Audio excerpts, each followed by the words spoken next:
mon histoire, les tiens et l'histoire de notre ville. Je parlais des tas d'histoires. Pourquoi ne pas vous partager les miens? Dans cette vidéo, je vais vous parler de l'histoire de ma ville natale, Goma. Premièrement, parlons de là où est-ce qu'il se situe. Goma est une ville de la République démocratique du Congo qui se situe aux rives du lac Kivu. C'est le chef-lieu du province du Nord Kivu et aussi Goma est une ville qui est entourée de chaînes volcaniques telles que Nyiragongo, Lamnyagira, Mikeno et tant d'autres. Asseyez-vous confortablement et écoutez l'histoire de la ville de Goma.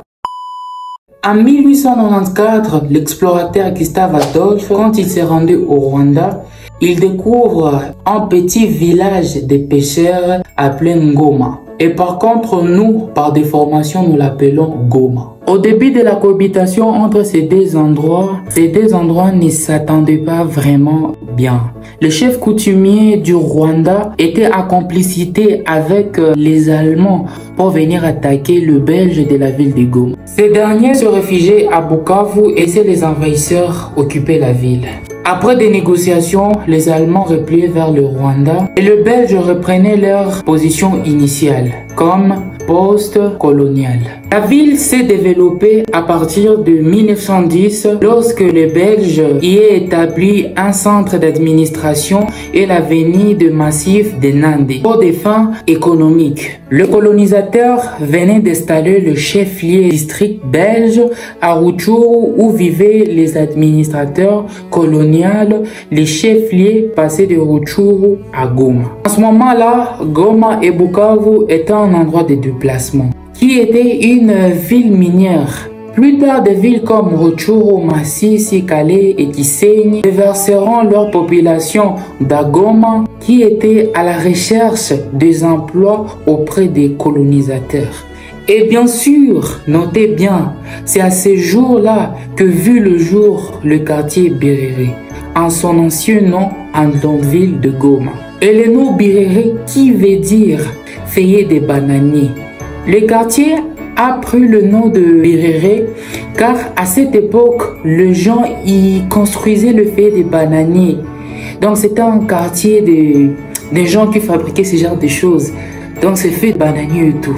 Et en 2002, le volcan Nyiragongo entre en éruption et une coulée de lave atteint le centre de la ville. La lave n'a pas atteint malheureusement le lac Kivu, car le lac Kivu est un lac méromitique, qui veut dire un lac dont les eaux de surface et de profondeur se mélangent au moins d'une fois par an. Et s'il arrivait que la lave pénétrait dans le lac Kivu, il y aurait eu des changements brutaux de chaleur qui auraient des conséquences graves. Toutefois, la ville aurait été détruite. De nombreux bâtiments et l'aéroport de la ville furent détruits par l'éruption. Environ 1 250 000 habitants de la ville ont dû fuir et plusieurs centaines de personnes sont mortes. La ville qui n'avait pas d'habitants à cause de l'éruption. Malheureusement, en 2012, plus de 400 000 habitants, ceux qui n'avaient pas d'abri, remplissaient les camps de réfugiés et l'ONU et les ONG se débattaient pour leur fournir la nourriture et de l'eau. Ce qui est incroyable. Et jusqu'à aujourd'hui, l'histoire de notre ville continue. Malgré que dans notre ville, il y a des guerres, des gens qui meurent, mais on n'y perd rien du tout. Le mieux à faire, c'est de continuer à prier pour notre ville et pour notre président pour qu'il y ait la paix. Bon, bref.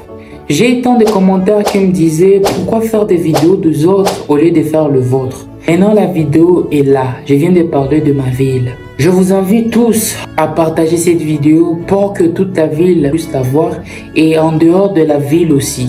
J'espère que ça va vous plaire. Surtout, n'oubliez pas de vous abonner. N'oubliez pas aussi de laisser un like et de mettre la chaîne de notification pour ne rater aucune de mes prochaines vidéos. Partagez aussi pour plus m'encourager à faire plus de vidéos pour vous. C'est Enoch NKZ. Retrouvons-nous à une prochaine vidéo. Je vous dis à plus.